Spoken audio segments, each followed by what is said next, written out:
Hello, good morning, नमस्कार। स्वागत है आपका हमारे यूट्यूब चैनल पर। जैसा कि आपको पता है, ये हमारी क्लास सुबह 7 बजे होती है, जिसमें हम बेहतरीन वन लाइनर जीके करवाते हैं। वन लाइनर में मैं अभी इतिहास पढ़ा रहा हूँ। क्या पढ़ा रहा हूँ? हिस्ट्री पढ़ा रहा हूँ। बहुत शानदार वन लाइनर, एक एक करके मैं सभी विषय वन लाइनर पढ़ाऊँगा। चलिए, तो इतिहास की इससे पहले लगभग 12-13 वीडियो पार्ट आ चुके हैं। आगे चलिए, ठीक है। इतिहास की लगभग 20 से 25 पार्ट आएंगे वन लाइनर के, और आपकी वन लाइनर कंप्लीट हो जाएगी। फिर मैं संविधान वन लाइनर में पढ़ाऊंगा। चलिए स्टार्ट करते हैं इससे आगे। कल यहाँ तक पढ़ लिया था।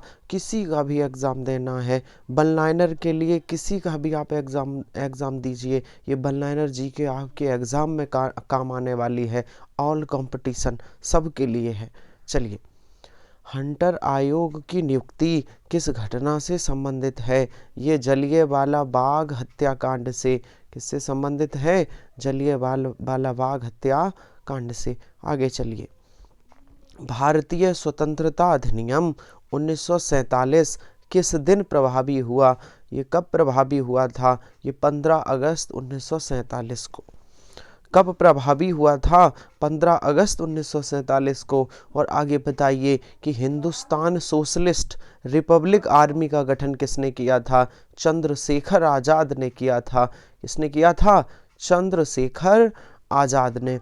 और आगे बताइए कि जयप्रकाश नारायण किस राजनीतिक दल से संबंधित हैं? कांग्रेस, समाजवादी दल या कांग्रेस सोशलिस्ट पार्टी से?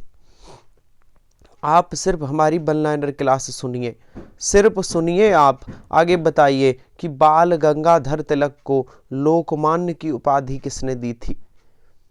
कब दी गई थी? होम रूल आंदोलन के दौरान। कब दी गई थी? होम रूल आंदोलन के दौरान। और अगला प्रश्न बताइए कि अलीगढ़ आंदोलन के संस्थापक थे सैयद अहमद खां, सर सैयद अहमद खां। और आगे देखिए कि होम रूल आंदोलन का मुख्य ध्येय क्या था? भारत में ब्रिटिश साम्राज्य के अंदर स्वशासन प्राप्त करना। भारत में ब्रिटिश साम्राज्य के अंदर स्वशासन प्राप्त करना। और आगे चलते हैं, हमारा अगला प्रश्न। अगला प्रश्न आप सिर्फ ध्यान से सुनिए और देखिए वीडियो को, बड़े आराम से मैं आपको सुनाता हूँ पढ़ के। चलिए, महात्मा गांधी के साथ चंपारण सत्याग्रह में भाग लेने वाले दो प्रमुख नेता कौन थे? ये राजेंद्र प्रसाद तथा अनुग्रह नारायण सिन्हा थे। कौन थे? राजेंद्र प्रसाद तथा अनुग्रह नारायण सिन्हा थे। और आगे देखिए, नेशनल लिबरेशन ऑफ इंडिया किस कारण अस्तित्व में आया था? ये कांग्रेस में नरमपंथी तथा उग्रपंथियों में मतभेद के कारण। उग्रपंथियों में मतभेद के कारण। और किन दो कांग्रेस अध्यक्षों को गांधी जी ने अनुयायियों के विरोध और असहयोग के कारण पद त्याग करना पड़ा था? चित्तरंजन दास और सुभाष चंद्र बोस को। चलिए, द्वितीय विश्व युद्ध के बाद 1946 में कौन सा मिशन भारत आया? कैबिनेट मिशन भारत आया था 1946 में। चलिए आगे देखिए, बहुत शानदार प्रश्न है, इनको ध्यान से सुनिए। वन लाइनर सिर्फ सुनिए कि किसके शासन काल में भारतीय राष्ट्रीय कांग्रेस पर प्रतिबंध लगाया तथा उसके कितने हैं 1,20,000 से अधिक सदस्यों को गिरफ्तार किया गया? वेलिंगटन के शासनकाल में। आगे देखिए, भारतीय स्वतंत्रता संघर्ष के दौरान अप्रैल 1906 में युगांतर नामक साप्ताहिक का प्रारंभ किसने किया? वीरेंद्र कुमार घोष तथा भूपेंद्र नाथ दत्त ने किया था। भूपेंद्र नाथ दत्त ने। आगे चलते हैं, जो हमारे काम के प्रश्न हैं उनको देखिए। चलिए, द्वितीय गोलमेज कॉन्फ्रेंस में भारतीय राष्ट्रीय कांग्रेस से एकमात्र प्रतिनिधि के रूप में भागीदारी की थी महात्मा गांधी ने की थी। किसने की थी? महात्मा गांधी ने। और आगे देखिए, आम जनता के लिए जीवन यापन तथा कार्य की बेहतर स्थितियां उपलब्ध कराने के लिए सन 1911 में सोशल सर्विस लीग की स्थापना किसने की? नारायण मल्हार जोशी ने। किसने की थी? नारायण मल्हार जोशी ने। और आगे देखिए, भारतीय स्वतंत्रता संघर्ष के दौरान किसने द इंडियन सोशलिस्ट नामक पत्रिका लिखी? श्यामजी कृष्ण वर्मा ने। इसमें कुछ क्वेश्चन आपके मतलब के नहीं हैं, उन्हें हम नहीं पढ़ेंगे, जो हमारे मतलब के हैं सिर्फ उनको देखेंगे। चलिए, अक्टूबर 1943 में सुभाष चंद्र बोस ने आरजी हुकूमत ए हिंद की स्थापना कहाँ की थी? ये सिंगापुर में की थी। कहाँ की थी? सिंगापुर में।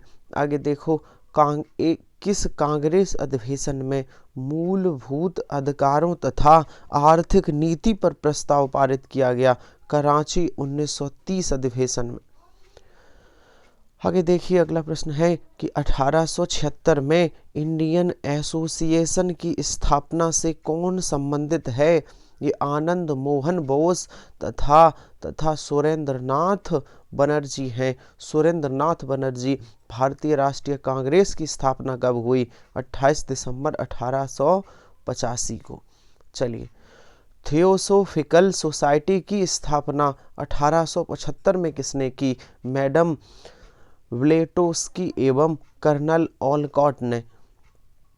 आगे चलिए, आर्क्ट होम इन द वेदाज नामक ग्रंथ की रचना किसने की? लोकमान्य गंगाधर तिलक ने। लोकमान्य गंगाधर तिलक। और सविनय अवज्ञा आंदोलन किसके नेतृत्व में चलाया गया?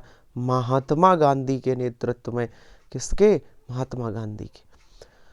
कांग्रेस के किस अधिवेशन में भूमि संबंधी 13 बिंदु का कार्यक्रम बनाया गया था? फैजपुर कांग्रेस अधिवेशन 1936।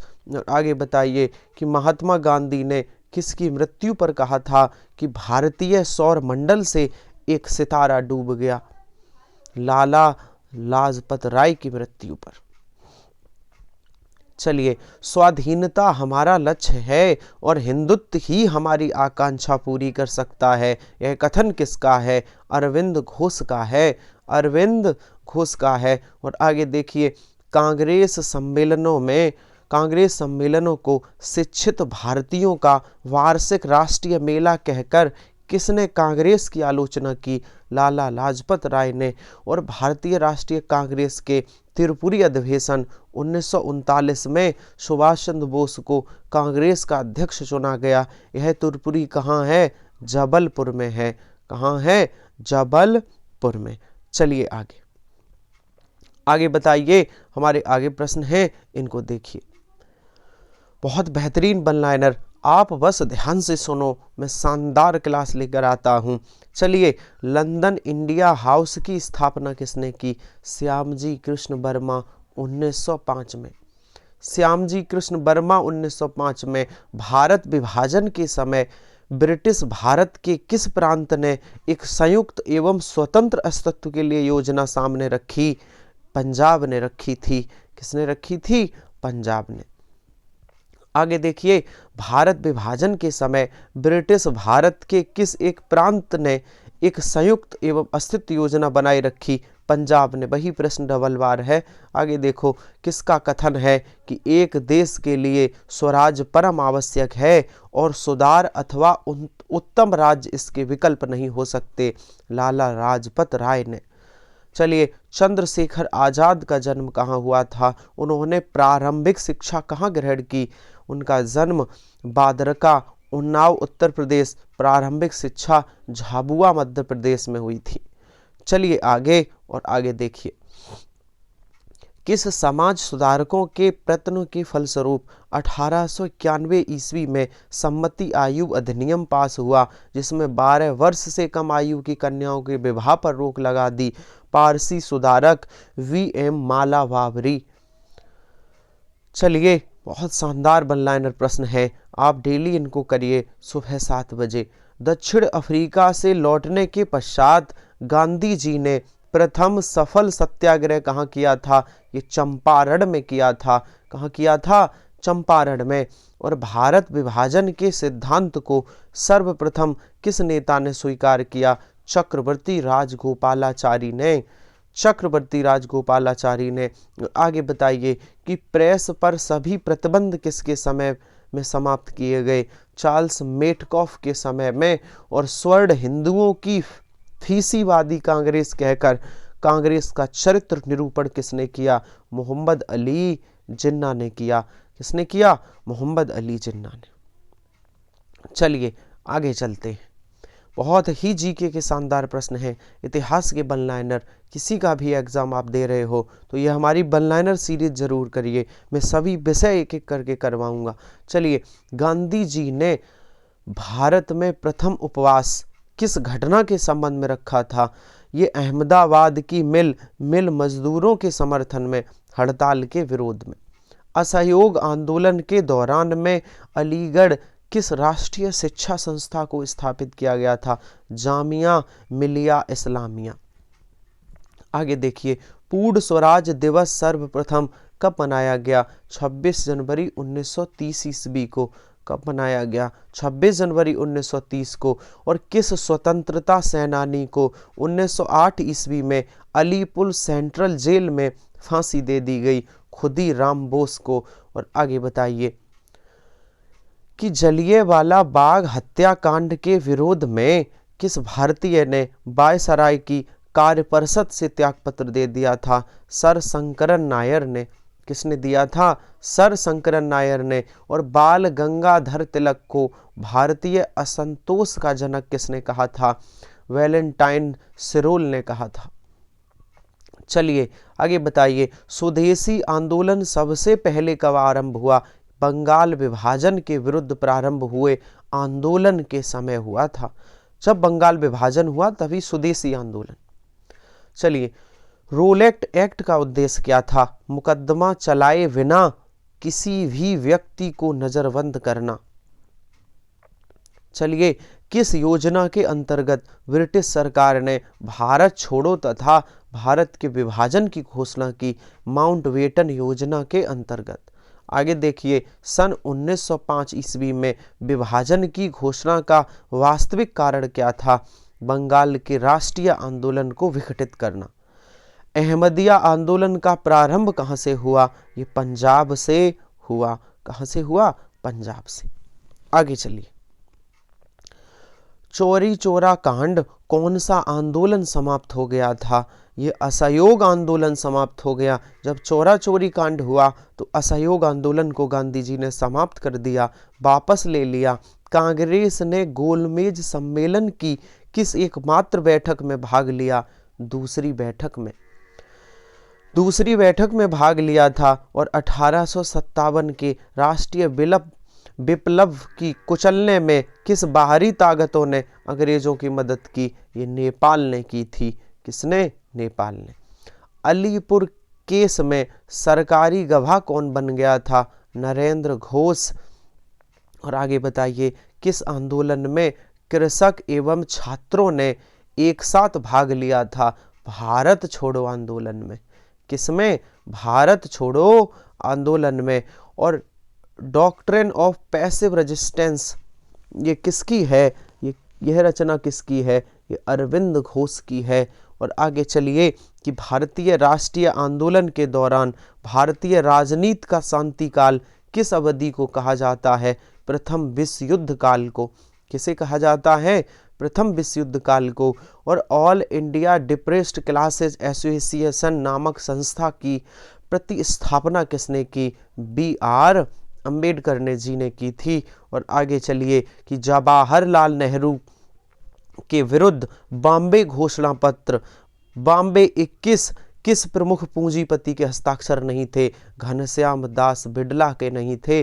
और नील दर्पण ने नील उत्पादक किसानों के उत्पीड़न का चित्रण किया। यह एक नाटक है। यह क्या है? यह एक नाटक है। और आगे बताइए कि आनंद मठ उपन्यास जिसमें प्रसिद्ध वंदे मातरम गीत की रचना है किसने की थी? बंकिम चंद्र चटर्जी ने की थी। और भारत सेवक समाज की स्थापना कब तथा किसने की? ये 1905 में गोपाल कृष्ण गोखले ने की थी। चलिए इसके आगे की सीरीज, इसके आगे की वन लाइनर सीरीज मैं यहाँ से कल पढ़ाऊँगा। आज वन लाइनर इतिहास में आज इतना ही। मिलते हैं कल फिर इसी समय 7 बजे। तब तक के लिए धन्यवाद।